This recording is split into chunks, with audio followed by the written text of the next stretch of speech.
Good evening. Happy Republic Day to everyone, and welcome to today's episode of Marvelous Medicine. I think Dr. Hitendra Mahajan is probably held up in a case being an anesthetist, so we will get started and hope that he'll be joining us very soon. So I have great pleasure in introducing Dr. Krishna Narayan. He's a consultant surgeon at Beverly Hospital, Montebello, and assistant professor of medical education at California University of Science and Medicine in Colton, California. He did his MBBS and MS General Surgery from Madras University, Diploma in Urology from University of London, UK, and residency in General Surgery at Bronx Lebanon Hospital Center, New York.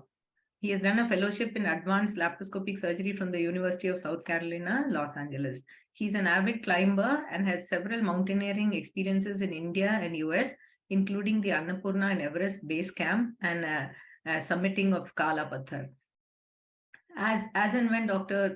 Hitendra Mahajan joins, I will. He's joined Vidya. Hitendra is there. Oh, okay. Yes, I'm here, ma'am. Oh, thank you. Thank you. I was a bit concerned. Okay. So about a year ago, I thought of this series called Beyond Medicine when Marvelous Medicine had done maybe 25 episodes. And the idea was to, talk to and highlight people who are full-time medical practitioners, but at the same time achieving a lot in non-medical fields. So one of the first people that came to my mind was Dr. Hitendra Mahajan. He's already been on Marvelous Medicine twice. Once he shared his experiences of summiting Mount Everest, and another time he participated on a session in high altitude medicine as to what climbers should be careful about when they start mountaineering. So Dr. Hitendra Mahajan is the chief anesthesiologist at Ashoka Medicover Hospital, Nashik. He did his MBBS and MD anesthesiology from BJ Medical College, Pune. He has done a statistical analysis course, is a certified BLS and ACLS instructor. He is also a safe operating room trainer. He's currently working towards his FRCEM and EDAIC. He has 9 national and 3 international publications and has given over 50 talks in medical and non-medical fora, and is the past president of ISA Maharashtra State Chapter. He has done the basic and advanced course in mountaineering and has successfully scaled Mount Everest as part of the mission Sea to Sky to create awareness about cardiopulmonary resuscitation.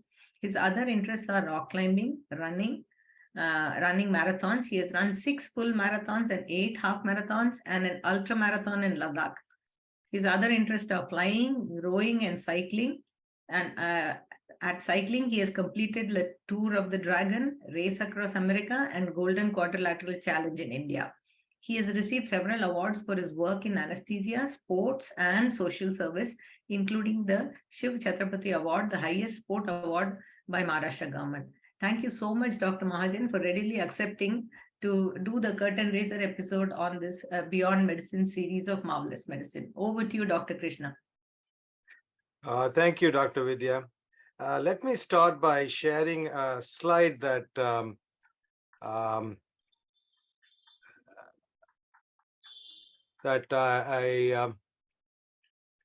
me see how this is. So I like this slide because I think it tells you that there is an exciting new world waiting for you beyond the practice of medicine.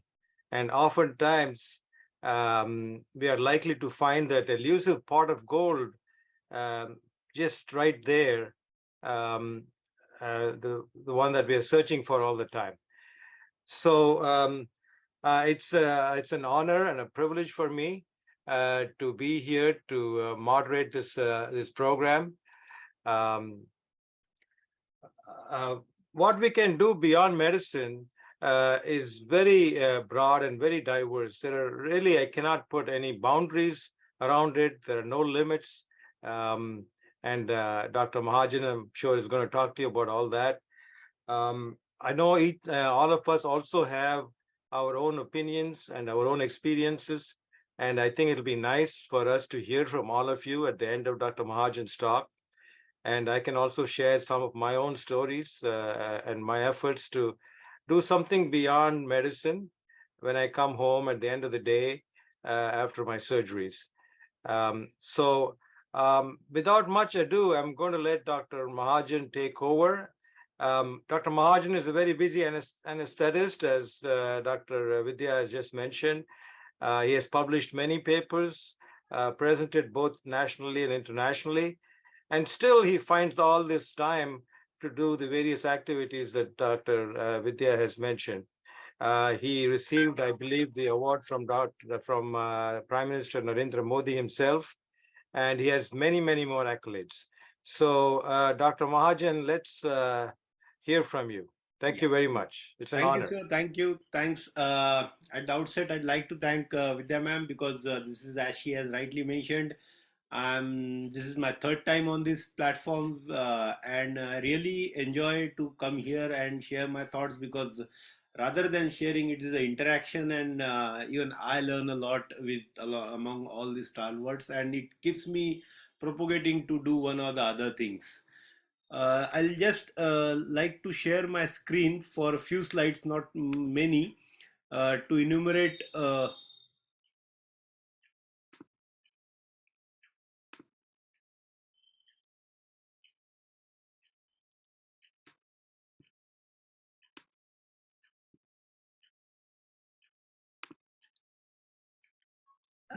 Yeah. So my journey beyond medicine started from the day I entered in BJ Medical College. I did my undergraduate.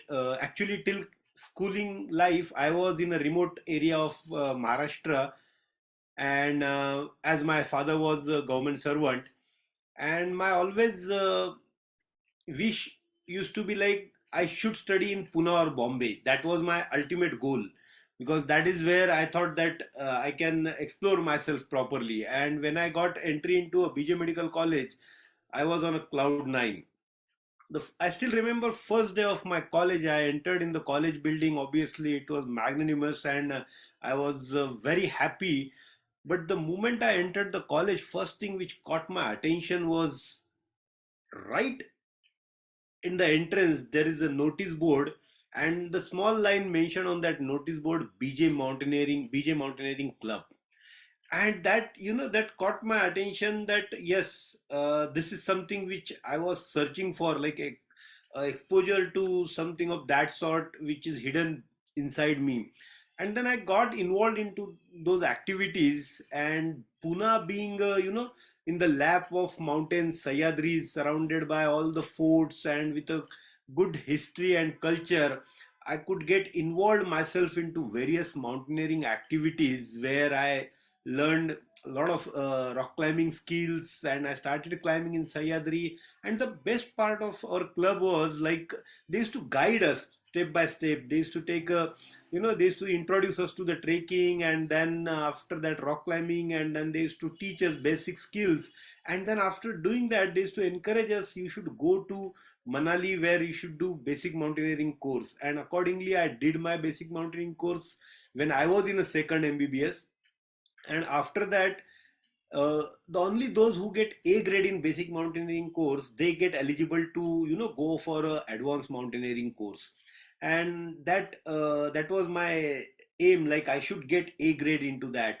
And somehow I was able to procure that. After that, I went to Nehru Institute of Mountaineering Uttarkashi, which is the most prestigious institute as far as mountaineering concerned, run by army people. And I decided that if at all I have to do advanced course, I should do from there, because it is supposed to be the one of the strict form, as it was run by army people. And I did my this thing from there, advanced mountaineering course. And immediately after that, few of our colleagues, we planned first all doctors Himalayan expedition, and that was planned on Mount Kedardom along with my seniors and my junior colleagues. Unfortunately, because of bad weather, we could not reach summit. But if it would have been successful, it would have been of its first kind to do by all doctors Himalayan expedition. Later on, when I, like all of us, I left the college, and then I started my private practice. And after that, few years I was literally like keeping myself just fit, managed to keep myself just fit. And somewhere I was lacking that sporting culture, or that zeal inside me was not that much pampered. And so I started, I thought, being an anesthesiologist, I was quite busy in the beginning, a lot of cases, 10 to 12 cases, and I used to run from one place to another. My time was dependent on various hospitals, surgeons, and all these things. So I started going to gym, but that got failed because I was not consistent in timing. And then I thought that let me do something which is independent of everything. It should not be dependent on court or partners, or going to some place. And then I thought the best thing is running. I started running in between the two cases, after the cases, before the cases. Whenever I used to get time, I started running. And running, like, I used to run in the streets of the city itself, which was quite uncommon at that time. Nowadays you can see many runners with a bottle and on a footpath and everywhere on a busy street running, but that time it was quite rare. And still I was facing to keep the consistency in that. I thought that if at all I need to be consistent in doing that, I should set a target for myself.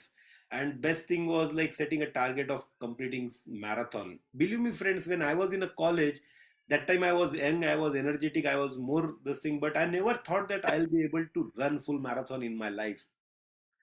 But down the line, I participated in Mumbai Marathon, first full marathon, and which I did in 4 hours 32 minutes 52 seconds, which boosted my confidence. I kept running, and now my latest timing for full marathon is 3 hours 37 minutes, which is, as actually my age was progressing, my fitness was like but improving as the age was growing, and I could achieve that in the running. But as we all see that keeping with one thing is boring, like it is not something which gives you stimulation and to step out of your comfort zone and keep doing something apart from maintaining your professional life as a doctor. And then I thought, why not to go and learn. Fortunately, we have a flying club in Nasik, army, run by again army, and I started visiting there and started learning flying skills. But then again, it was like a dependent on a airstrip, depending on an engineer, dependent on so many things, and then I had to live it. And then we have a holy river Godavari, on the bank of which Nasik is situated, and I started rowing. Then same thing again here happened, dependency. So I came back to individual sports, and that was cycling. Around 2012, I started cycling, and just to keep the consistency, believe me, friends, I decided to participate in world toughest race, and that was, of course, race across America. And while doing all these things, I was like, profession was very important to me. I loved being an anesthesiologist. I love to go to OT, and I love to work as an anesthesiologist. So whatever I was doing, like apart from managing, because even finances are very important if you want to achieve something like this, and finances has to come from your profession only. There is no other way. And accordingly, 2015, we participated, myself and my brother, in a team of two category, because we are amateur, we are not professional cyclists. So both from devotion of a time and as well as finances is concerned, we decided let's do it in a team of two. My brother is also a dentist, and we not only became the first Asian to complete that race, but we won that race. We bagged first prize in a team of two category between 18 to 59 age group. That again boosted our confidence. Then we thought that why not to bring it in India itself, and why not to start something on a similar ground and highlight the sporting culture of India, cycling culture of India. And we decided to set a record on a golden quadrilateral itself, 6,000 kilometers. We were fortunate that every time we were supported by friends and family members and everyone, and we set that record of completing golden quadrilateral 6,000 kilometers in 10 days 19 hours. And then of course the race in Bhutan. And then 2018, something was lacking in my life, and that was the dream which I had visualized during my college days. One day I should be on the top of Mount Everest. Somewhere that was getting backstage because of risk involved and everything. But then in 2018, I shared this thought with my wife, and I said, look, unless I at least attempt once, I'll not be able to be at the peace. And she wholeheartedly supported me. She permitted me. I prepared myself. And then again, if it has to come from Mahajan brothers, then it has to be unique. So we decided, why not to combine cycling with the trekking, and that's how we gave birth to this mission, Sea to Sky, because whenever we measure a height of any mountain, it is from the sea level. And so we thought that why not to start from a sea level on a human powered thing, partly on a cycling and partly on a fit. And accordingly we started from a gateway of India, and in 2019, on 22nd of that is actually it is a May, 8 a.m., along with my brother, we could summit Mount Everest. And all these things, I'll stop the screen sharing now, it's not required. While doing all these things, believe me, friend, like nowhere I need to hamper my profession. My profession was going on the way I wanted it. Yes, I will definitely say that maybe if I would have not done all these things, quantity wise, my profession would have enhanced. I would have, I would have landed up doing more cases. I would have landed up earning more money. Definitely, it would have happened. But as I restricted myself, my professional life to certain hours, I could focus, I could be more selective, I could focus on quality of the cases. And at the same time, what happens in the beginning, I was little insecure. But then I decided I should be the way I am. And when I started living like that, believe me, few surgeons they left me, but few of them who stick with me, they accepted me the way I am. So that fear of insecurity was not justified, and I could overcome with that, and very well I could maintain with my profession. If you ask me about profession and passion parallelly, I will definitely say whatever we do beyond medicine as a passion, it can be anything. With me, it was mountaineering and cycle. It need not be same thing for everyone. It can be anything. It can be playing a guitar. It can be singing. It can be reading. It can be, but then it has to be with a target. If I would have been a singer, I would have said that yes, my target should be to become an Indian Idol. If I would have been a musician, my target would have been like, let me practice so much that I should be in one of the concert where all topmost people they play that musical instrument. So whatever you do, like if you have that kind of target and if you try to do with that, you learn so many things while doing that thing. You learn so many different facets, different angles, that all those things, they knowingly or unknowingly, they help you in your profession. No, you will all agree with me that being a doctor, we are always on a toe. We have to face a stress. Then we have to deliver best.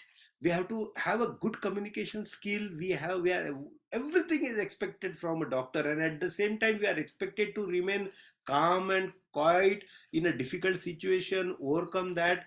Believe me, friends, whatever I had learned, now we call it officially non-technical skills, but all those non-technical skills, at least I don't have to go to any workshop or attend something. And as of now in India, I don't think anyone runs those structured courses of non-technical skills which are happening in Western countries. But in near future, I am seeing that it is going to happen in India. But all these things in last 25, 27 years, I automatically learned them through my passionate life, and those helped me to become best anesthesiologist. I don't claim myself as the best anesthesiologist, but according to my standard, whatever I can deliver best to my profession, definitely there is a role to be played by whatever things I learned from my passionate life. So one thing is for sure, that my passion boosted my profession in every aspect, Then apart from that, when we talk about finances, one of my friend told me, at this we were at the stage of like, we became qualified to participate in race across America, but then it was like going from India, going traveling and then participating in that race. We calculated it was coming to the tune of somewhere like 50 100,000. And then I was in a dilemma. When I was talking with that friend, he told me, look, what you want to accumulate, do you want to accumulate bank balance, or do you want to accumulate experiences and your life whatever wishes you want to fulfill. And that, stimulated me. Then I said, yes, fine, okay, if I sacrifice from a quantity point of view my profession, my bank balance may be less, but then I'll definitely gain. And looking back, I don't regret even a 1%, that though my bank balance is less, but I have a strongest asset of friends which I could gather through all these activities. Look, only in the activities it happens that everyone, whatever their profession is, they come on one platform. When I go for a cycling, I on my right hand side a commissioner of police is cycling, on my left a industrialist is cycling, and the boy ahead of me who is cycling is a paper distributor, simple boy. So it can happen only when you come on that platform, and then you learn so many things about the society, where we as a doctor need to deliver to the society. And all those facets, they come only when we are getting involved into that. As far as division of a life is concerned, my simple calculation is we are having a 24 hours. Out of that, 8 hours for my profession, 8 hours for my personal life, that covers my hobbies, my family and my friends, and then 8 hours it has to be a rest. I never compromise my sleep. I see to it that I'm taking at least 7 hours of sleep in 24 hours. So once we do that simple division, I don't think it becomes very difficult to follow whatever we wish to pursue in our passionate life as well, when we talk about medicine, when we talk about our profession. So with this simple principles, in last 25 years, I could not only achieve certain things, but I could learn a lot from them. And every night when I sleep, believe me friends, I never get dreams. When I sleep, I get up next day morning as fresh as I. No thought has got that much power to disturb my sleep. It never happens. I could detach myself immediately the moment I go to the bed, and next day whatever problem is there, the thought comes to my mind, immediately I said, now for next 7 hours, anyway I'm not able to do anything regarding that problem, so why to disturb and waste my sleep. So I could sleep very well, and I can tackle that problem next day morning in a better fashion. So my this thing will be, anyone who wishes to pursue their hobbies, whatever it is, beyond medicines, it will definitely help us to become one of the best doctors on this earth. That is what personally I wanted to share. Rest, definitely there are a lot of facets, lot of angles, and I think with Krishna sir's guidance we can deliver them as the question arises. Thank you very much. Thank you, Dr. Mahajan. That was very inspirational. I see a question that I think it's quite an interesting question from Dr. Palit. It says, how do we get over the fear of losing our patient base while we are still following our passions? Can you, what are your thoughts, Dr. Mahajan? Yeah, see, as far as I am concerned, being an anesthesiologist, I have to deal with surgeons and then, of course, indirectly to the patients. But principle remains the same, like losing a patient or losing a surgeon. And as I said, like initially I used to do 12 cases, I used to give anesthesia to 12 cases per day, running at least between 4 to 5 hospitals. And definitely not all those 12 cases used to give me happiness. In fact, 2 3 cases used to give me a lot of stress also. And then eventually what happened, I started, initially I was adjusting a lot, but then slowly I thought, why I should adjust? I started behaving the way I am. I started saying that yes, this time is for this particular thing, I'm going to do that. And after that, if it is emergency, I'll definitely come. But if it is not emergency, let me finish that. If you wish to wait, fine. Otherwise, you go ahead with someone else. And automatically, what happened in my life, those patients, those surgeons, those colleagues which I wanted, they stayed with me. We whoever accepted me the way I am, they got adapted to me, I got adapted to them. And those anyway was getting stress to me, bringing a lot of tension to me, anyway they got I could go get away myself from those people. So it can be same happen, like you, whatever time you are delivering, maybe your quantity of patients, number of patients will reduce, but if you try to give your best to those patients whoever are there in front of you, they may be less in a number, but then they will fetch you a good work, goodwill, and that will keep on increasing your graph. So I think for just for the sake of number of patients, we should not change and sacrifice. Otherwise, there is no limit to it. Then people, I saw people then going into the marketing strategies and all these things to retain the patients. And are they really bringing that much pleasure to us? Are they really bringing that much happiness to us about serving through our profession? That question we should ask to ourselves instead of getting scared and developing that fear of losing. That's what my thinking is. Yeah, I think does that answer your question?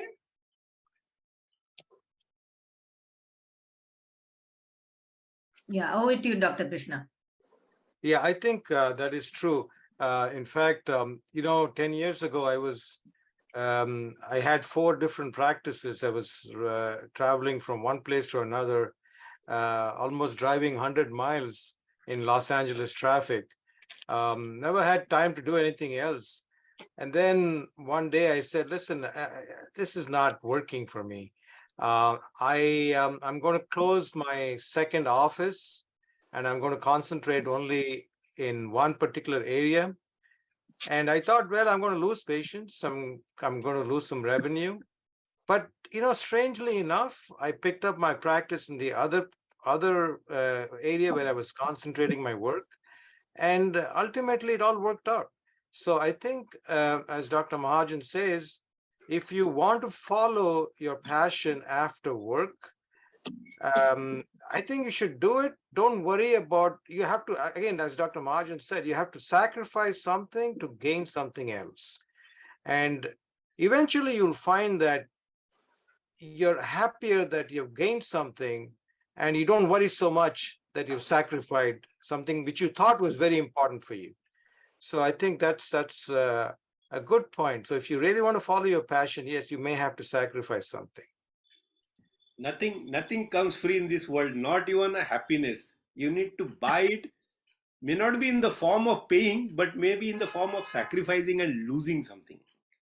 And Right. as the number goes up, the chances of problems also goes up. The chances of medical legal hassles also goes up. Our stress goes up. So if we are not happy at that moment examining our patients, if you are not loving that, if you are not enjoying that, and if you are just under a stress of finishing 100 patients in a OPD, we are bound to commit mistake. We are bound to get exposed to the medical legal hassles, and we are bound to get tremendously affected by the stress. And to answer to all these things, it's better if we focus on a quality rather than a quantity. So I have a question for you, Dr. Mahajan.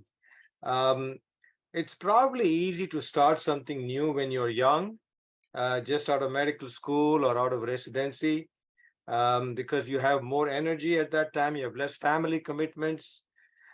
So as you get older and you're in your 40s, late 40s, how can you overcome that inertia, find more energy to start something new in your life when you're probably working harder trying to establish a career? And also you have young children, you have elderly parents to take care of. So how do you do that? I mean, I know if it's easier to start when you're young, or am I wrong? I'll little contradict here. May I ask you at what age you had done the Kalapattar? Yeah, well, I started when I was 50. I did Kalapattar when I was 60. 60. So I started running when I was 50, and then Kalapattar when I was 60. yeah, so you are not a exception. If you see all these endurance activities or all these activities where you need consistency, let it be a climbing Kalapattar, or let it be a learning new musical instrument, or let it be doing something else in the life, or running a NGO. Look, I had seen our colleagues who are passionately running an NGO, doing something to the society. And if you see the statistics of all these people that started it when they're after 40 or after 50, because that is the age, all these activities, sir, it needs stability of mentally and physical stability. And then by that time we gain that wisdom that just running in a rat race is not going to help me. By that time, as we grow older, we realize this. And then slowly what happens, if you see the success rate of all the activity or all the achievers, you will always find them above 40. As I said, when I was in a college, I used to go as a volunteer in an ambulance for a Pune marathon. And that time I used to think, how can people run 42 kilometers? And same thing, after 20 years, I was running the marathon with a very good timing. So when I was young and energetic, but my maturity was definitely falling short. And as we grow older, our maturity increases, we get a more wisdom, our vision gets broadened up. And as far as considering the, you know, kids growing, then finances pressure, and this thing, we with the help of our wisdom, we try to overcome that. We automatically realize by that time how much money I will need for the education. Yes, if someone is thinking giving your kids beyond education, as per my definition, it is a foolishness. We should just focus on giving them good education and the amount required for that. So once you have decided that, the financial stress automatically goes away, because being a doctor, we definitely earn that much where we should be able to give them good education. Regarding the stability of their life, if we start taking stress of that, I don't think any of us will be able to live our own life. So that thing, if we decide that, that part goes away, and then what remains is how much time are you going to devote with the family.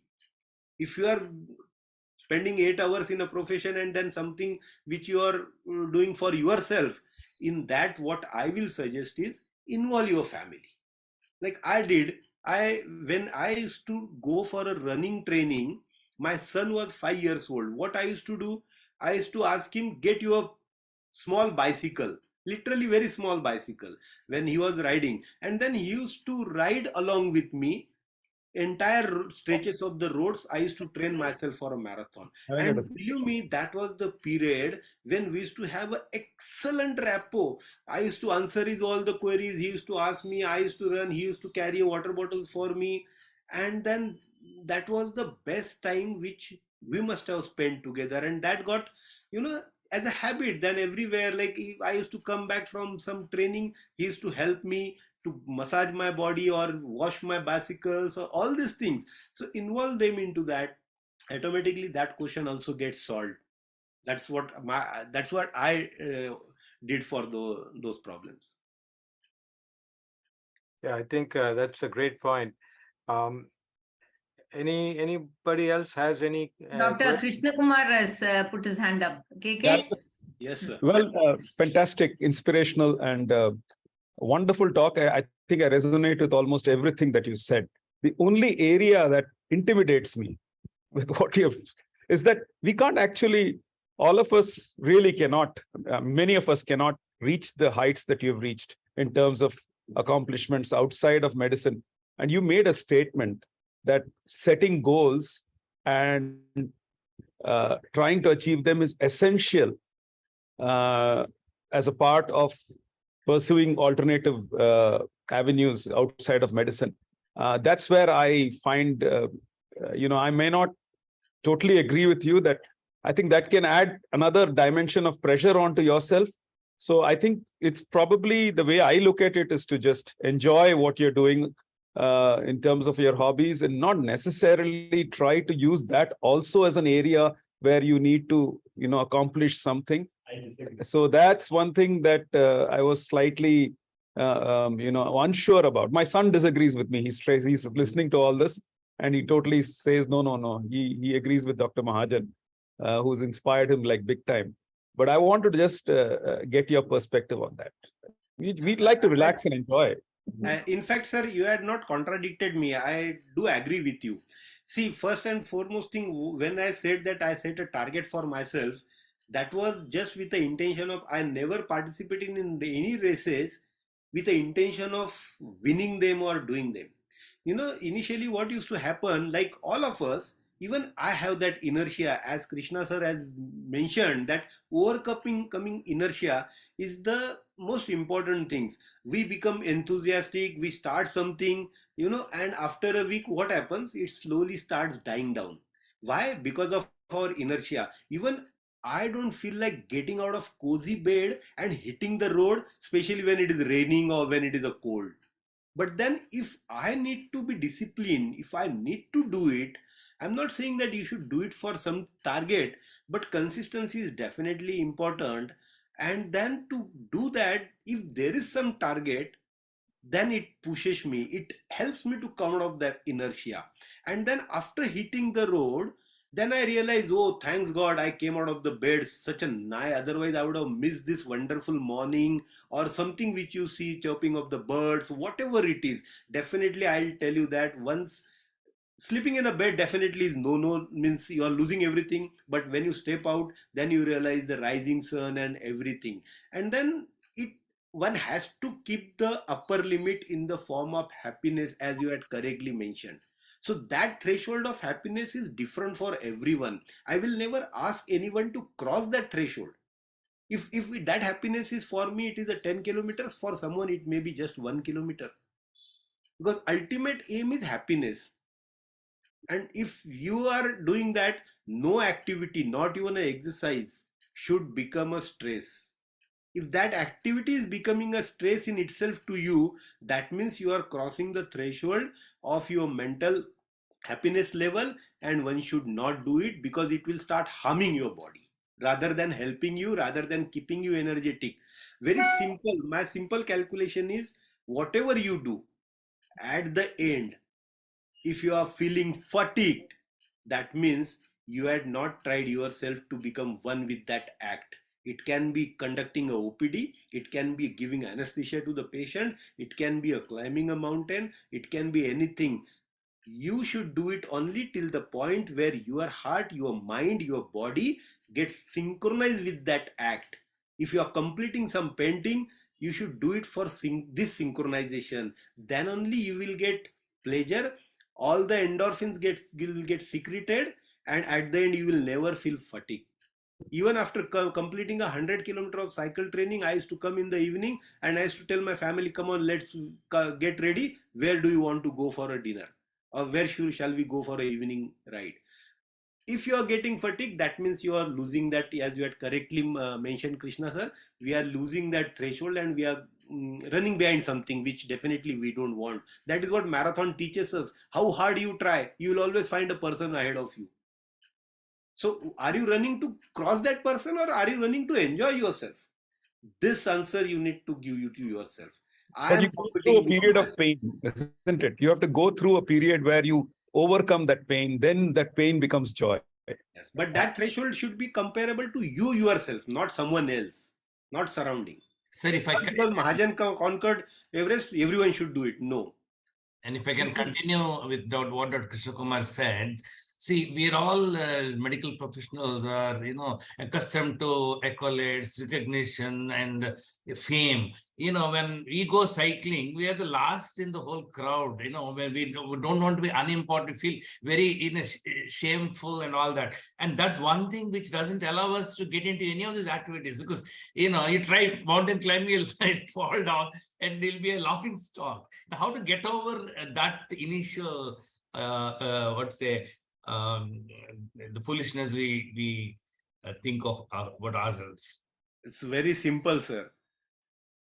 Why? See, when you decide to join some group and go for a cycling, you are going for your own pleasure. You are not going for showing someone that how fast I can ride, or how, whether I am behind the queue or whether I am ahead of the queue. Once you shed that thing from your mind, you will find that even people start looking at you like that. Means once you are happy about yourself being riding, the person who is ahead of everyone will also at a certain point of time and stop, and he will he will recognize you, like, sir, you are last in the row, but still I'm seeing you are so happy, and that itself is giving me a question mark in my mind, that happiness is whether it is staying ahead or staying behind. So you should be clear with your activity, that why you are doing that activity. Are you doing that activity for your own inner happiness, or you are doing it to show someone, or clicking a pic and putting on a social media? No, you, once you are clear with your idea, why I'm doing this, I may go and sit in a bunch of a excellent guitar player, but if I am playing the way I want and I'm enjoying and try to learn, definitely there has to be some learning point, but I will never feel myself ashamed if I am not performing as great, as long as I am feeling happy about my way of playing guitar. I think that's a very relevant question, Dr. Patta, and I would probably look at it a little differently. And I think it's very relevant because, as you said, you're used to being number one in your profession all the time, and then when you start running with a bunch of people and you're right at the end, you feel like, well, this is not working for me. I'm not going to do this anymore. I think one way of solving that problem is not to do anything competitive initially when you're starting. So just run on your own. I think that's how I started. I just started running on my own. And I had the same feeling, exactly the same feeling as what Dr. Patta has mentioned. I didn't want to feel like I'm not doing well. So I didn't want to compete with anybody. I was just running. And gradually, as I got to know my body better, then I started running in marathons. But even so, as Dr. Mahajan said, I was not competing. I was just running because I wanted to finish the marathon, and then I wanted to finish it at certain time. But yeah, don't think of it as a competition unless you really want to compete.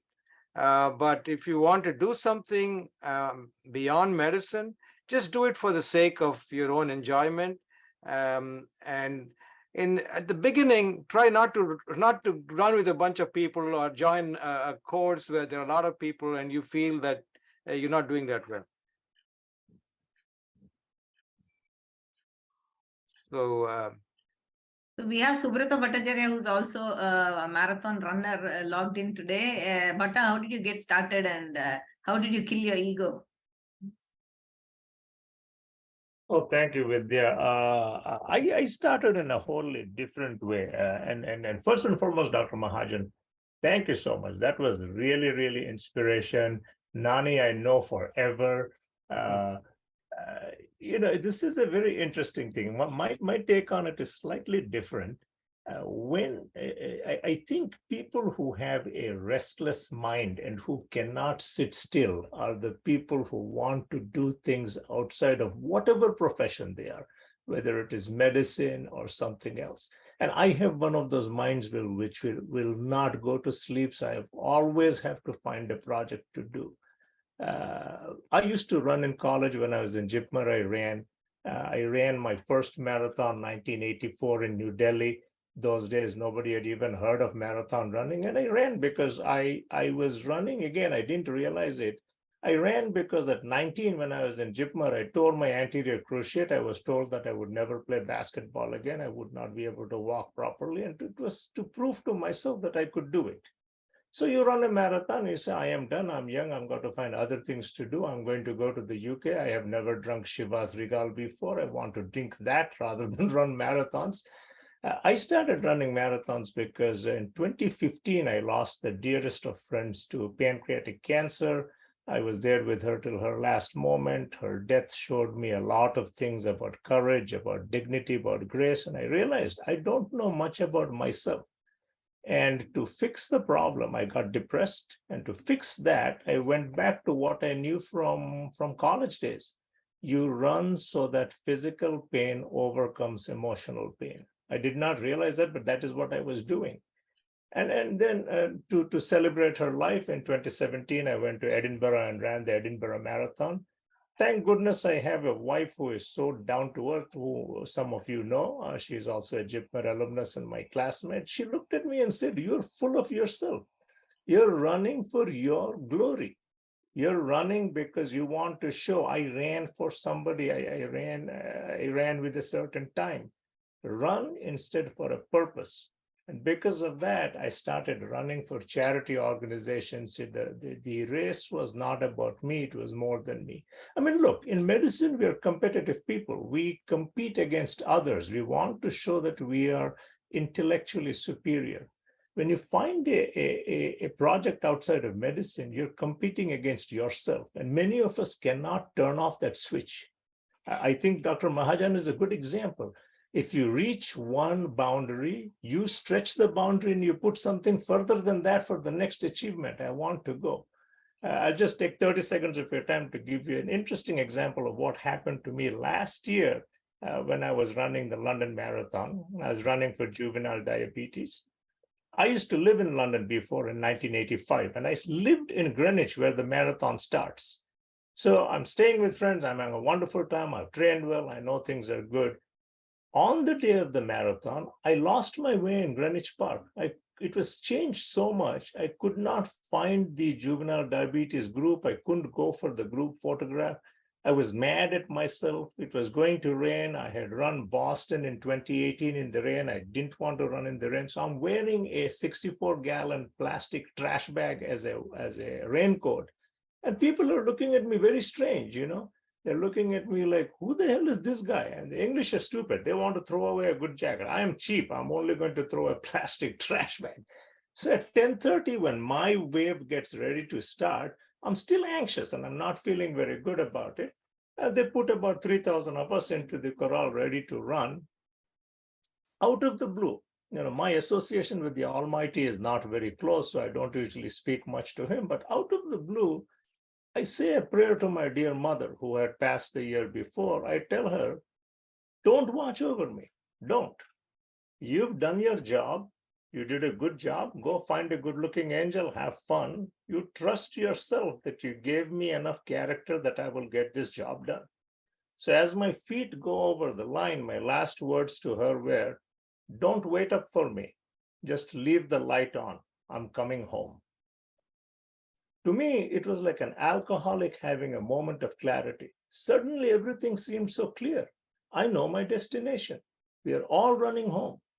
We hope that the light will be on for us. You know where you're going. All that is left is the journey.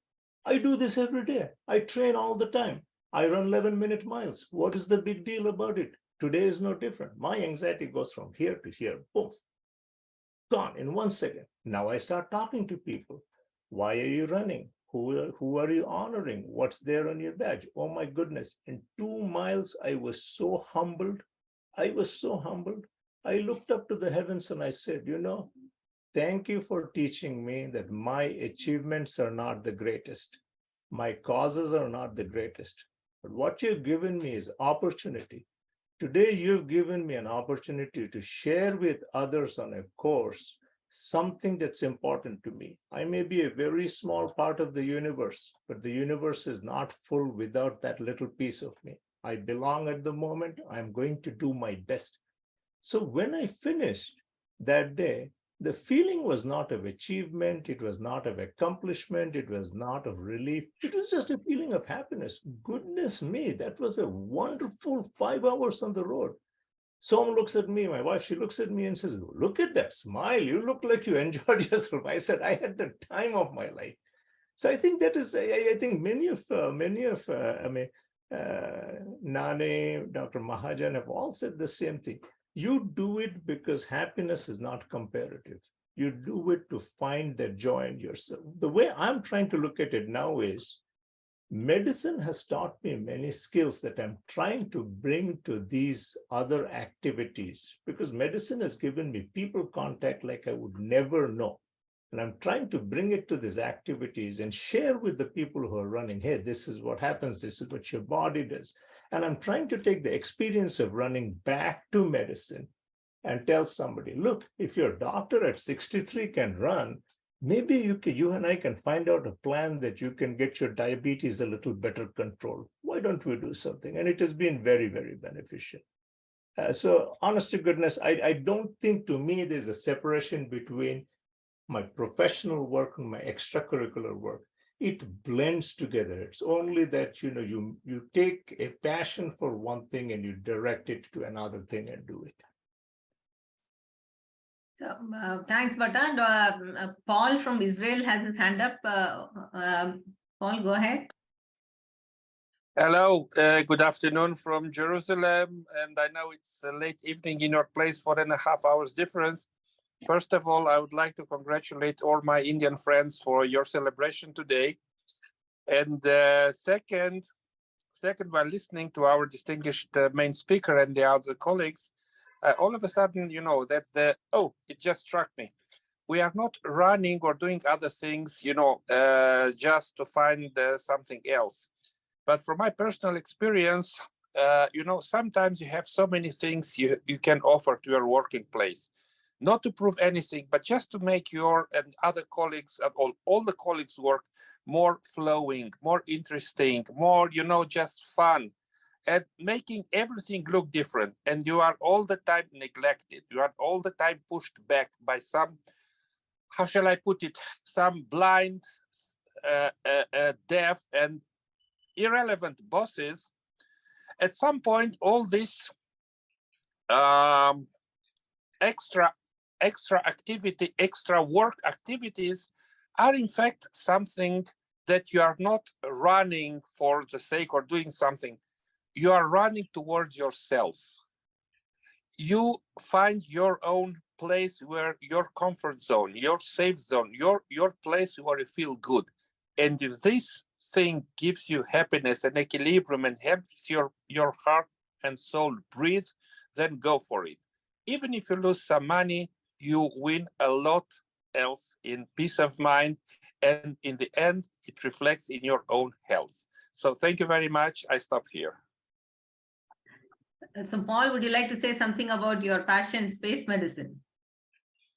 Oh, well, space medicine. Well, I don't expect tomorrow to go in space, but reading about space medicine, and you probably have my link to my YouTube channel. If you don't have, please let me know. I'll send it to you.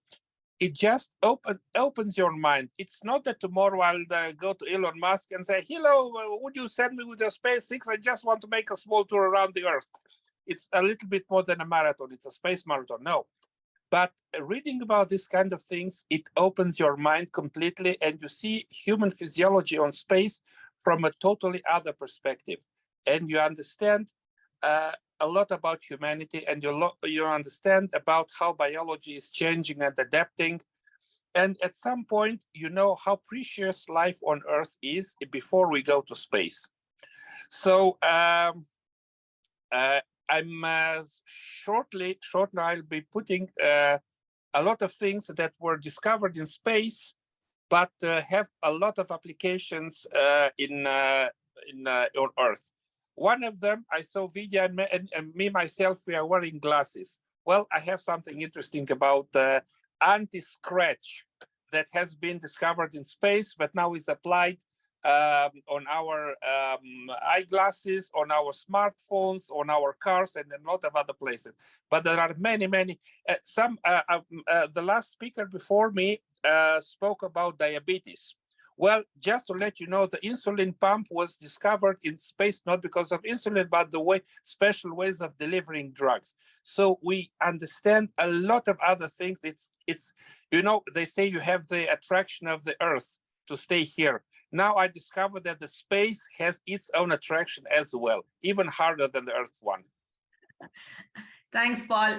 Suma, you and Dr. Radha wanted to highlight that how it is even more difficult for women, I don't know whether all over the world or at least in India, to pursue their passions when it's not just your professional work, but we seem to take on a higher share of the homework or sometimes 100% of the household chores. So what is your question to Dr. Hitendra Mahajan? No, it's not a question. It's actually an observation. I totally respect what he's done.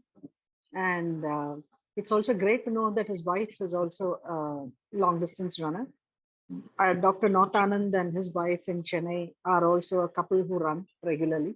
But I think for women, there is a big part of your life, you know, when you finished your professional training, you're establishing your career, and you're bringing up small children, there is a good 10, 15 years that goes into this whole phase where you simply are not, you don't have as much free time available to you as a man does, unless you have a home with a lot of help, which not everybody does. It is difficult. I mean, the point is, it is difficult. Vidya, And can I say it's something? also what happens is a lot of women lose interest in, they completely, they lose interest in doing anything else. This thing, I'm someone whose, my interests are not physical pursuits. My interests are totally different. But but the point is, it is actually, I mean, for me, if I look at a period of, about, there is a period of 10 to 12 years where I don't know where my life went. I just cannot remember where my life went in those 12 years. I was so busy morning to night, just doing all the regular stuff. And I think many women will echo that feeling. And especially if you have lived abroad at that time when your children were small, it's even more difficult actually. But it's just an observation. And I don't know. Everybody has to find their own way out of this situation. Dr. Vani wanted to say something. After that, Dr. Mahajan, if you have some tips for women. Dr. Vani? Dr. Vani, you're muted. Unmuted? Am I Yeah, heard? yeah. Yes, you're audible. So I just want to say that it was a lovely session, and I admire you, Vidya, and Nani is my classmate, so naturally it was nice to see him. I love cycling, and I love swimming, and I love dancing. So cycling and swimming happened because I had a fracture at 30, so I had to give up basketball and running. And therefore, I went for cycling and swimming. So certain disabilities give you opportunities to go better. And to answer the point about a lady, so when I was in Bangalore and away from my protective husband, Ramkumar, who was in Manipal, I cycled 20 kilometers in Bangalore. So you need to have the freedom. And then when you're in Manipal, you need to have a husband who's old-fashioned but understands your passions. So recently, after retirement, I went to the dance group to dance in a wedding. And Ramkumar asked me, who's the couple? And I said, I don't know the couple. He said, tu naachne wali ja rahi hai. Maine kaha, everybody will admire me there with my limping and my gray hair. And everyone in that small Manipal appreciated Dr. Vani dancing at a wedding. So I was very, I've not gone mountaineering, I've not gone, but I'm very passionate of extracurricular activities. And if you have a husband who allows you to do it, you can do it. And you can involve your children also in it. And thank you for letting me speak. Dr. I can't Mahajan, help what is your observing. advice?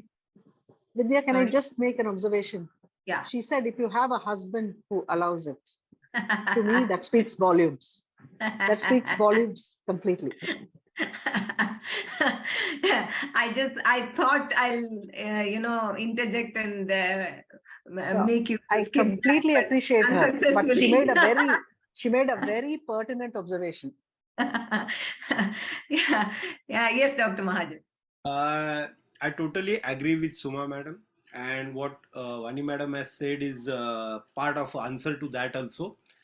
Like it is a little more hard work for females to pursue their own life. I'll say life, whatever it is, hobbies, whatever it is. But then at the same time, what my observation is like, or what I did with my wife or saw it, like what happens, our age group, many times we try to become superwoman, or for that matter little aggressive in our parenting. And then one should really start questioning about ourselves, like, do this much parenting really is required? Means we feel that I'm sacrificing my time for the sake of my kids, but they really need that much? Or is there a other way where I can pursue my hobby at the same time I can involve him or her also?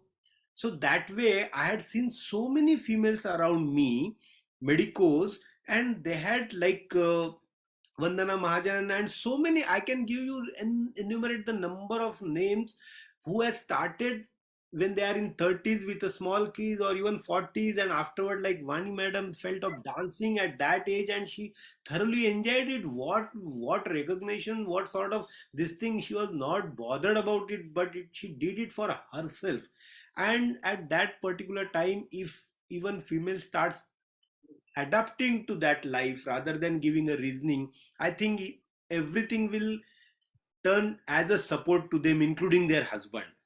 I'll just give you an example. Like my wife said, I want to learn singing. I said, who is stopping you to go for a swimming? She said, evening, then this thing. I said, no problem. I'll take care of the swimming classes of my daughter. You go. And then slowly, what she learned is like she can drop for a swimming, go for a karaoke class, finish it, and come back. So that is what you definitely, if you give it a try, solution definitely emerges. Another thing which I also agree with Subroto sir, like in short, he had said that yes, whatever we wish to do, at least in a medicine, we eventually get into that trap of proving ourselves better than someone else, because after all, it is our profession also. But when you are doing something for yourself, don't leave that tagline that you are doing it for myself, not to prove someone. If I want to prove someone, my profession is already there, which is causing me a stress. So here I'm not doing it to prove for someone, I'm doing it to prove to myself. So that tagline has to be there. Yes, with every action we should involve society. If you are involving the society, as it is, Subroto sir has said that it is giving me an opportunity to get exposed to the society. Yes, but that exposure is different. But when you go and run in a marathon among 1,000 people the way you want, you can, in a consulting, you have to sit with a tie and all these things, you cannot be the way you want. But when you are in among the society doing your own passionate thing, you can be totally the way you want, and that gives you freedom. And the last thing, Venki sir, I think he has mentioned about the running and longevity. Sir, longevity, if at all, no one knows how long we are going to live. No one knows. If at all we wish to associate longevity, in my opinion, I will associate it with only happiness. If you are happy, definitely there are better chances that person will live long life or a healthy life. I had seen a people who has not gone to gym ever, not done anything, but they were happy in their professional life, they were happy in their personal life, and whatever rest of the time they used to get, they'll sleep, enjoy. Like these people also you will find living longer. And at the same time, the person who is hitting the gym under the stress, under the thought of achieving something, and they are succumbing. We are seeing so many corporates, so many people in every marathon dying, all these things. So longevity is not about exercise, longevity is not about fitness, longevity is about mental state of mind.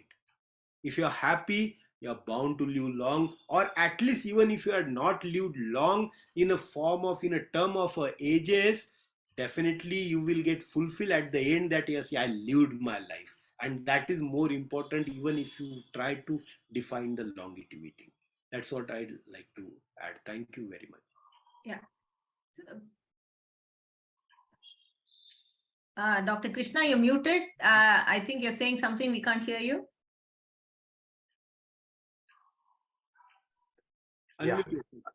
Yeah. So a quick comment on women and what they can do after work.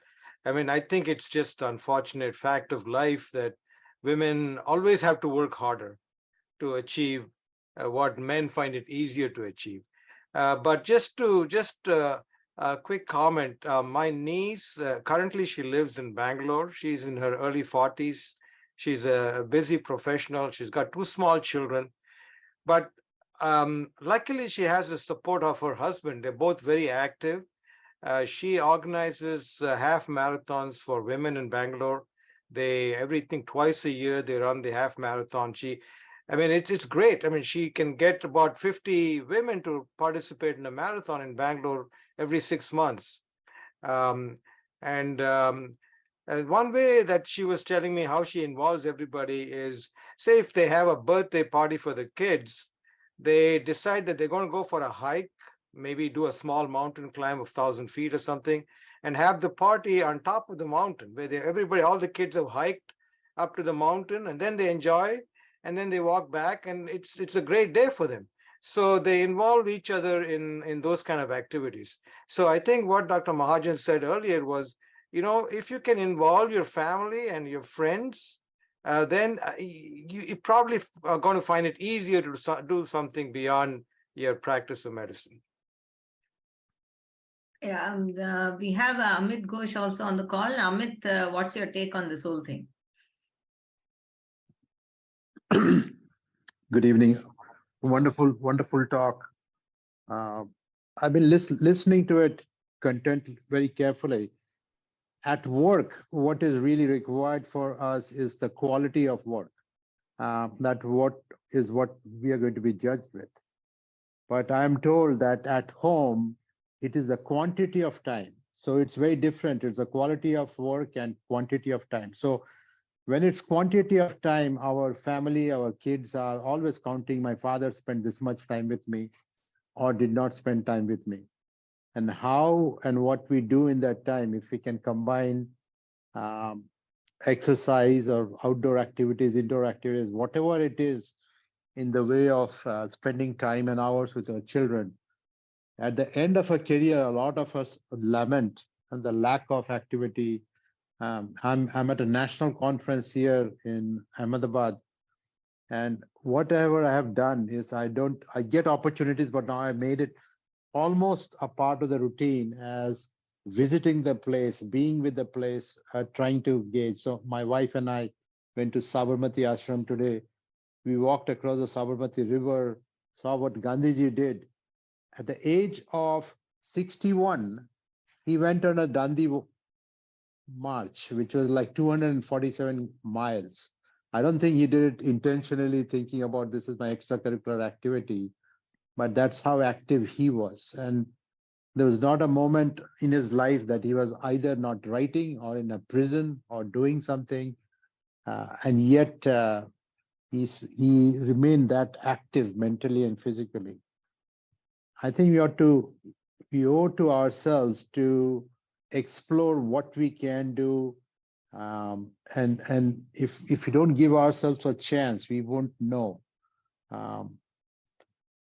Like my senior, esteemed senior, Dr. Bhattacharya, I never knew he could run, but I'm told by my friend that even when in Pondicherry, he would go all the way run to Oroville. I said, "Oh, did he do that after teaching us orthopedics?" They said, "Yeah, he did that." And so it's no wonder that he runs now in Boston.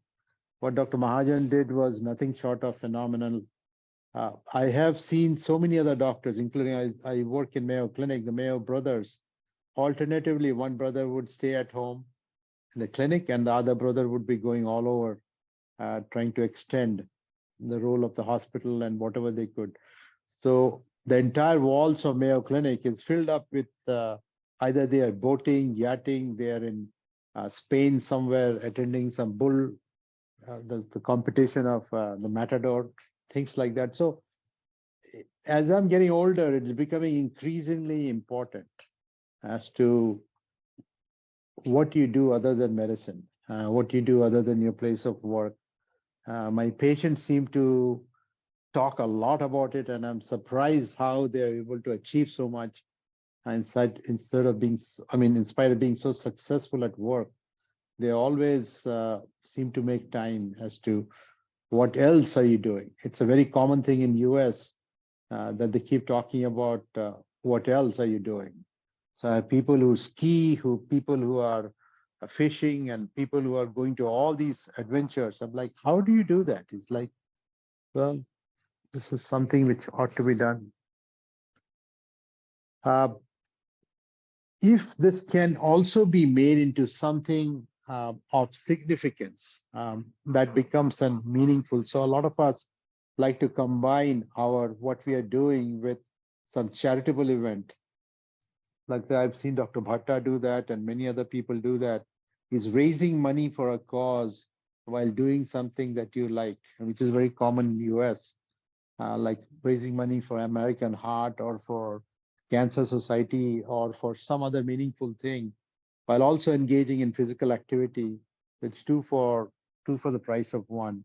And a lot of physician friends of mine have involved themselves in that kind of activity. We are fortunate to be. I'm Yes, sorry go to ahead. interrupt. Yeah, I think those kind of activities are now quite common in India too. Like I said, my niece, organized this charitable run for ASHA. So I think that's becoming very common in India as well. Exactly. All our activities, if you see, they were with one or the other social cause, whether it was a race across America or climbing a Mount Everest with a CPR awareness and all these things. So raising for and running NGO is, as Krishna sir has said, it has become norm.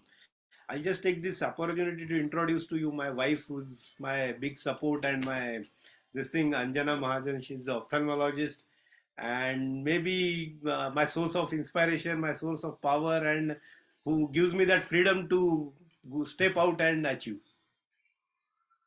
We'd like to hear from you, ma'am, about your own activities and how you found the courage to,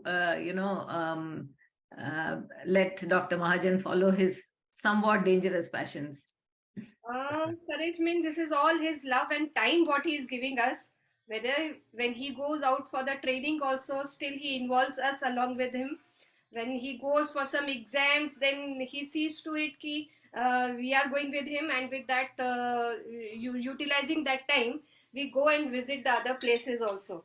For example, he got a center for his exam at Jakarta, and we took the opportunity and we all went to Bali also and had a gala of time.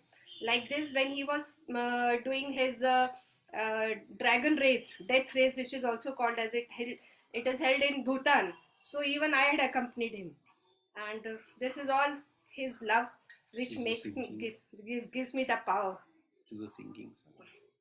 Thank you so much. It was really nice meeting you.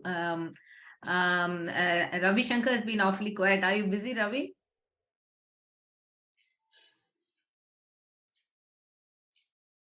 Yeah. Yes, unfortunately, I am. I'm trying to multitask. So yeah, I'll pass this time. But whatever I do has nothing to do with all the altruistic things that everybody is talking about. So I'm going to just keep quiet. I've been listening to. No, like Dr. Mahajan said, it doesn't necessarily have to be about physical exercise. It could be anything. So we'll have you on another separate session, maybe with some like-minded people, where we will discuss about non-physical activities of doctors.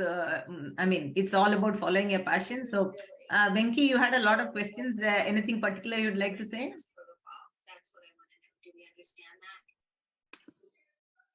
Hello. Yeah.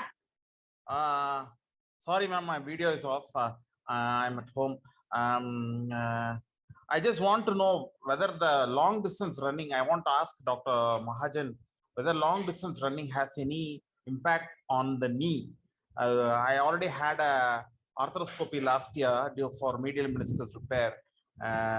It was a minor procedure. Can I start running? Because I also love long distance running and also like to begin. I'm at the right age.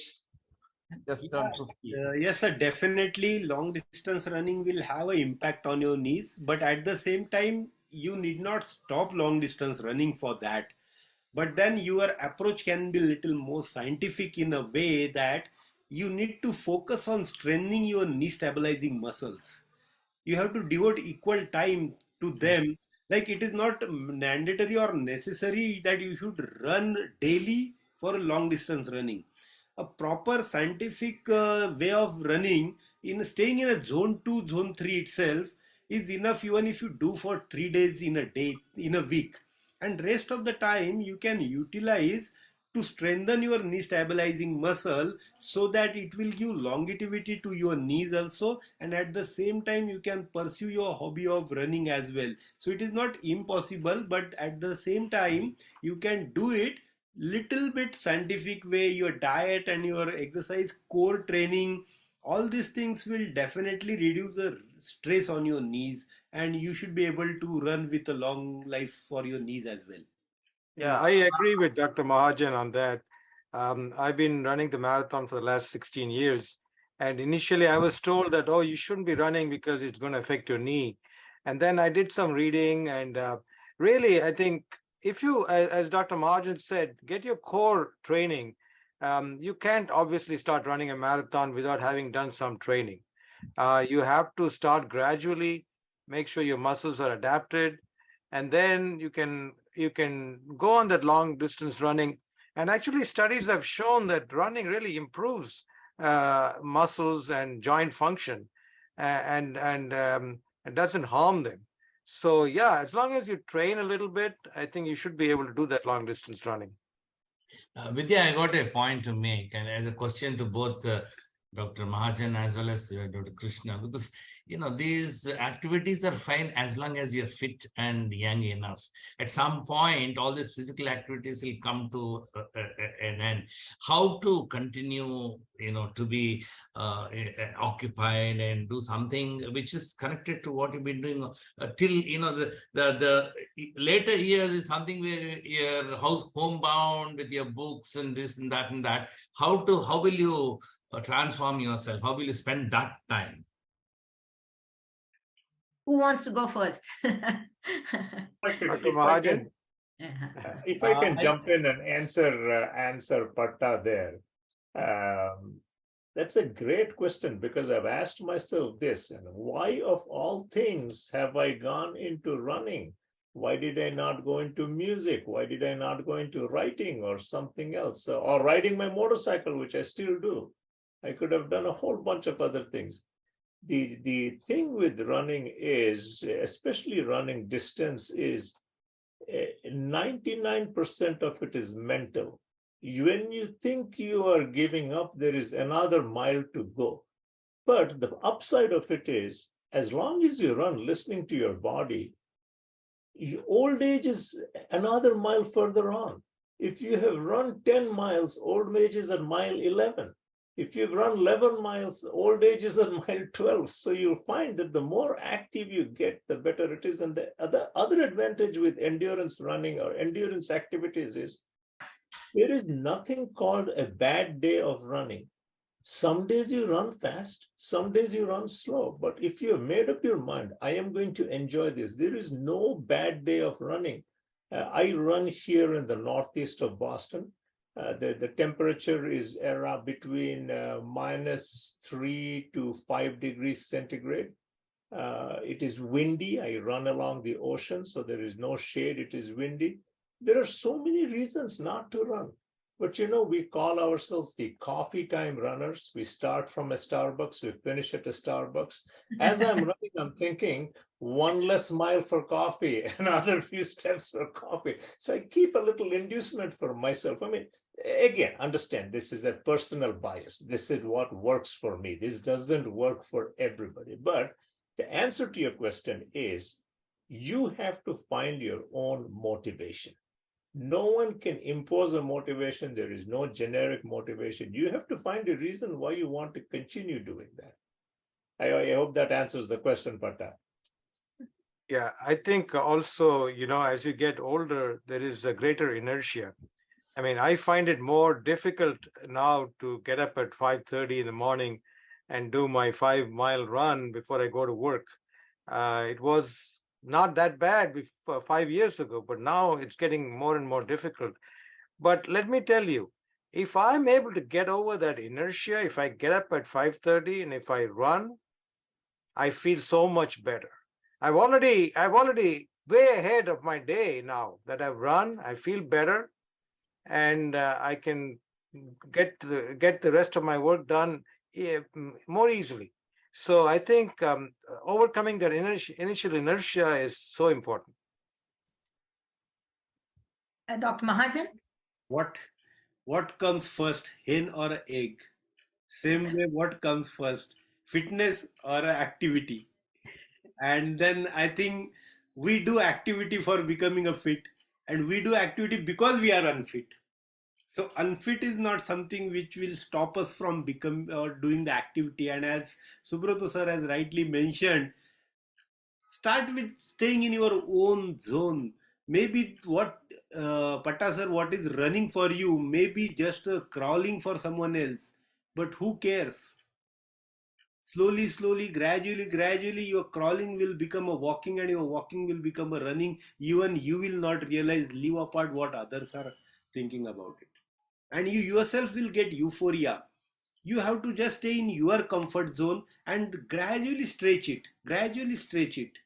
And slowly, slowly, you will realize that, oh, down the line, I was taking 1 hour to finish. Yeah, definitely, I'll like to tell you that use some gadgets so that you can keep a track of your activity, because not because you want to excel, but because automatically you will excel. Looking back, it will push you, it will motivate you. Oh, in the beginning I used to take 1 hour to cross this distance, now I'm doing it in a 51 minutes. Next time you'll try to do it in 50 minutes, and automatically fitness will come along with you as a byproduct of your activities which you are doing for your heart, your well-being, your well-wishing. I see Dr. Vani here. She, spoke earlier, and I really have to applaud Dr. Vani for what she's doing. I mean, we are what, Vani? We are 66 years old now, and for what Vani is doing is amazing. So I think as Bhatta said, we need to find that motivation to do whatever we want to do at whatever age we are. So Venki has his hand up again. Go on, Venki. Yeah, again, my question is to the long distance runners in this group. Many people start running because they want to lose weight. I think the opposite is true. You need to start running after losing weight by other methods like proper dieting and food. Is that right, Dr. Mahajan? What happens, most of the people think that they have to reduce the weight. Okay. What happens is that you can never outrun a bad diet, sir. Yeah, means listen, you have to start with the aim of becoming a fit, not for losing the weight. See, losing weight can be physiological and can be pathological. Your aim should be, if someone is healthy enough to carry his weight easily for day-to-day activity and then stretching himself little bit ahead of that, I will call that as it is a fitness.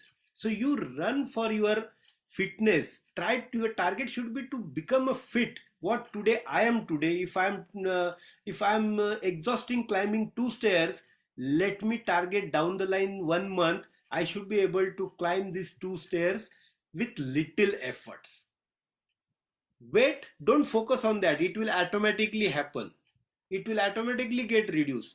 But if you keep your target as a weight reduction, and then you see half a kg going down, you become euphoric. Again, next day, half a kg going up, it will again push you back.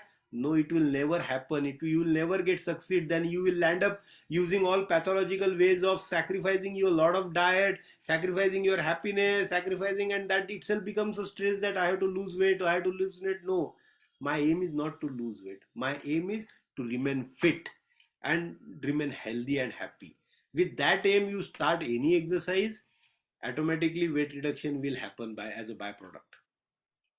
When I run a marathon or when I climb mountains, I see so many people who are.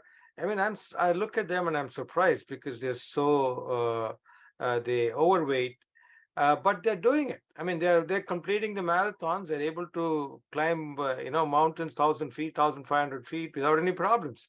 So I don't think. I mean, I sort of came to realize that you can, as Dr. Mahajan says, you just need to think fit and feel fit. So we have Dr. Shailja also on the line. Dr. Shailja, would you like to say something about how women could pursue their passions and how to overcome the difficulty? Good evening. Hi.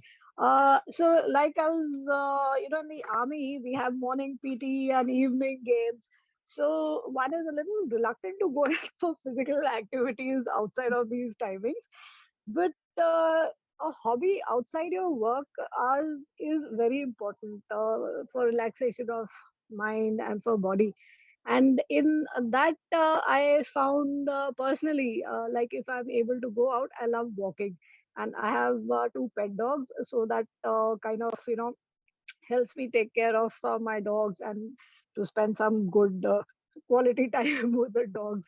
And mostly my daughter accompanies me. So as Dr. Mahajan had brought out, so you tend to develop a rapport with your family also with that.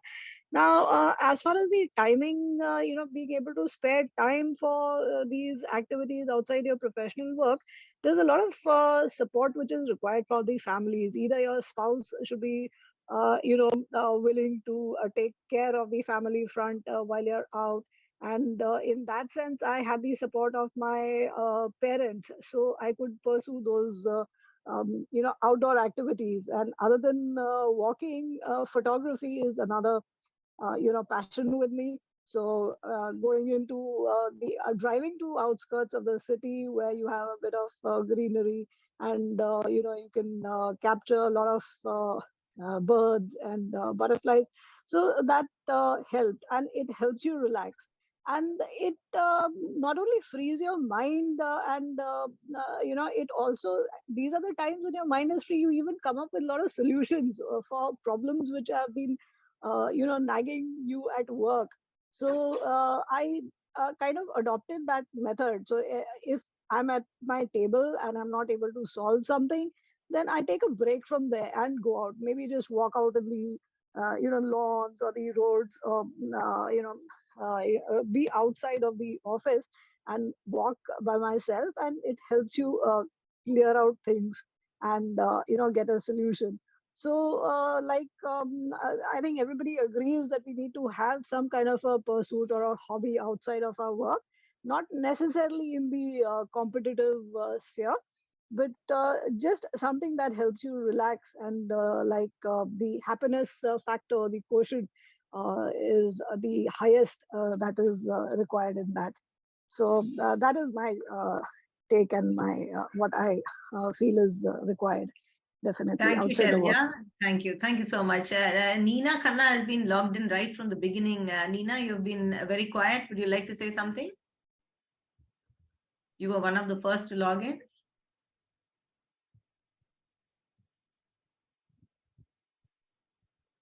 Nina, are you there? So Venki has his hand up again. Yes, Venki. Regarding peace of mind that Dr. Mahajan was alluding to, I would also like to add that music also has the same effect on peace of mind. And anybody, I'm into classical percussion, Carnatic percussion. I play the mridangam. I find it as relaxing and as gives me a lot of peace of mind when I play my mridangam. I do it just for the sake of passion, not for the sake of performing or anything. I'm just passionate about that. And I would like to say that music also gives you the same amount of peace of mind like any other co-curricular activities or extracurricular activities. Just my 2 cents. Thank you. Yes, Venki. Soon on the series, we'll have people who are doing other stuff like music and painting and whatever. We are almost nearing our finishing time. Dr. Gayatri Kamath, busy obstetrician from Bangalore. Are you involved in any of these activities? Yeah. Good evening. Yes. So recently, my New Year resolution was to make time to join the gym. So this was my New Year resolution. I think somewhere between 30 to 50. I didn't know how time flew, but then I suddenly realized now it's time to look into some amount of fitness, and especially being in the labor ward, it's quite very toxic. And I think unwinding and releasing of endorphins is the best thing at the gym. Hit the gym and sweat it out. It gives an amazing sense of well-being, and it's pretty instantaneous. And that's why I think I will definitely follow this. And then, in fact, my passion has been running, mountain climbing. I will be doing it in my next innings. Yeah, thank you for joining, Gayatri. And like Dr. Krishna said, probably late 40s and 50s is when we start looking at these activities.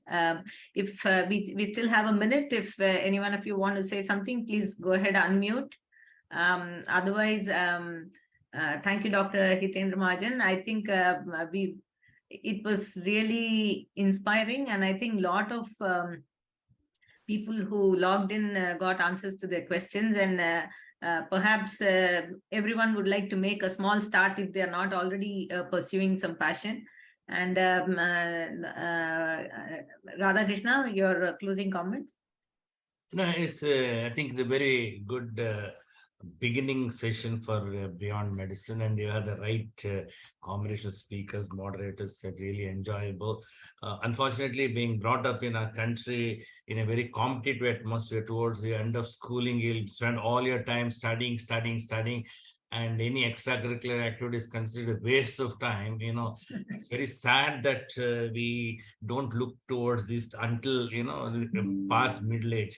Even all the youngsters in the hospital is here very busy trying to make a name and make money, and only when you're little settled or become mature, as Dr. Krishna is saying, that you would like to look toward these things. So you don't have anybody cycling to the hospital, coming up a run or a cycle and then take a shower and change into OT green. That's not an Indian culture at all. I think in due course of time, a culture of that nature should come in, and they'll have a breakfast in the hospital or a coffee, and then change the atmosphere. I think more and more of these sessions should come in, and to make people feel ashamed that they're not doing anything of this.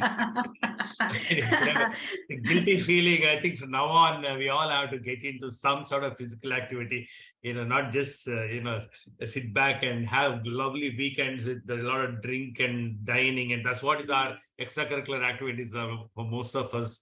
That's what happens actually. I think we should get out of that. Thank you, Dr. Mahajan, Dr. Krishna Narayan, for a wonderful session, and yeah, that's my closing. So like KK said, we have to make sure that this recording is viewed by youngsters across the country. So Radhakrishna, you have to start working on that. We've been talking about it for a while, about extending the reach of marvelous medicine to youngsters. So let 2023 be the beginning of. Ravishankar is upset that you brought drinks into the drinks after activities is welcome, Ravi, not instead. Yeah. So the other thing, I mean, just to make a point, I think the traffic safety and that is an important reason why not many people cycle or walk. Like it is pretty scary to walk on the streets of Chennai, and I'm sure it's the same in most other cities in India, where even the sidewalks are all occupied by various unauthorized constructions. And Patta, were you looking to get a last word in? Oh, it was actually, I was going to hijack the forum for a message to Nani. Go right ahead. I am coming to California to run the Big Sur Marathon on the 30th of April. I'm going to be running London again on the 23rd, so I want to do 2 back-to-backs to see. So I will reach out to you, maybe meet up in Los Angeles and share a couple of runnings. Yeah, maybe we can run the LA Marathon together on March 19th. March, I might not be. March, I might not be able to because of time. So, Dr. Mahajan, what is your next activity that you have planned? I think Dr. Mahajan should plan for a doctor's marathon. Now I'm involved in academics. I'm appearing exams, as you can see. As a student. Yeah, and so from that side also, I wish to. In the college days, I had thought that once I should have at least a European diploma or Royal College something. So now I'm trying to fulfill that after 25, 27 years. Maybe this year I should be able to procure both the degrees. And then my target is to travel and learn and work. So maybe then with these 2 additional qualification, I'll work and travel all across wherever possible. That is now my wife has decided now. Great. all the best to you, and all the best to everyone who's trying to start doing something new. And Jaharlal, definitely the video will be uploaded on the YouTube channel of Learning General Surgery. There is also a playlist for the Marvelous Medicine episodes, and I will share them with you on WhatsApp as well. So one of the things that we hope to achieve this year is to extend the reach of Marvelous Medicine. Most of us seem to be, kind of middle-aged or whatever, whereas we think the speakers and the kind of information that is being shared on Marvelous Medicine would be much more useful to youngsters. So Patta and I seek your help in taking the message to younger folks across the country and perhaps across the globe. Thank you, everyone, and Republic Day greetings once again. And we'll meet again next week with another episode of Marvelous Medicine. Till then, take care and stay safe. Good night. Good night. Thank you. That was a very lively discussion. Thank you.